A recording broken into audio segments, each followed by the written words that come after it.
Mechanic Rocky movie. So మెకానిక్గా మన రాకీకి ఏ విధంగా engage చేస్తారో చెప్తామన్నమాట. సో మెకానిక్గా రాకీ అయితే సో వన్ టైం వాచబుల్ భయ్య. అది కూడా మీకు టైం ఉంటేనే. కానీ సెకండ్ హాఫ్ అయితే టైం లేకుండా చూడొచ్చు అనమాట, అంతలా ఉంటుంది. ఫస్ట్ హాఫ్ అయితే టైం ఉంటే చూడొచ్చరా అనిపిస్తుంది అనమాట. ఆ విధంగా అయితే ఉంది. మన విశ్వక్సేన్ అయితే ఆ క్యారెక్టర్లో ఒదిగిపోయారని చెప్పి, శ్రద్ధ సిన్హా గారు లీడింగ్ రోలే కాబట్టి మంచిగా చేశారని చెప్పుకోవచ్చు అనమాట. సో మనకు హీరోయిన్ మీనాక్షి చౌదరిని చూడడానికైతే ఈ మూవీకి రావచ్చు అని అనిపించింది, అంతలా ఉంటుందన్నమాట.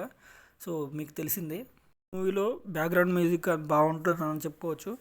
సో డైరెక్టర్ గారు ఈ మూవీని ఒక పంతలో తీసుకువెళ్ళారు. సో ఫస్ట్ హాఫ్ కొంచెం ఎంగేజింగ్ అంటే సెకండ్ హాఫ్కి లీడ్ తీసుకున్నారని చెప్పుకోవచ్చు అనమాట, అంతలా ఉంది ఈ మూవీ. సో మీరేమనుకుంటున్నారో కామెంట్ చేయండి. ఈ మూవీ అయితే మీకు పక్కా నచ్చుతుంది.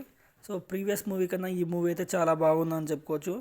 దీనిపై అయితే మీరు పక్కా బెట్ కట్టవచ్చు. ప్రీవియస్ మూవీ కన్నా ఈ మూవీ మీకు నచ్చిందని నేను అనుకుంటున్నాను. మీకు ఎలా ఉందో మీరు కామెంట్ చేయండి.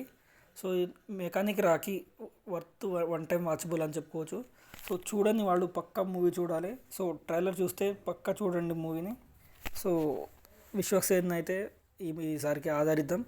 సో మీరు కూడా చూస్తే మీరు కూడా అలానే అనుకుంటున్నారా ఏందో కామెంట్ చేయండి. సో కొన్ని పోర్షన్స్ మనకు లాగ్ అనిపించినా పర్లేదు అనిపిస్తుంది చివరికి. ట్విస్ట్లో అయితే ఆ విధంగా ఉంటుందని చెప్పవచ్చు. ట్విస్ట్ల కోసం ఈ మూవీ చూడాలని చెప్తాను అనమాట. సో ఆ విధంగా హై ఇస్తూ ఉంటుంది. సెకండ్ హాఫ్ నుంచి మీకు అంటే ఇంటర్వెల్ నుంచి మీకు ట్విస్ట్లు ఉంటుంది. సైనింగ్ ఆఫ్ నారాజు రాథోడ్ రివ్యూస్.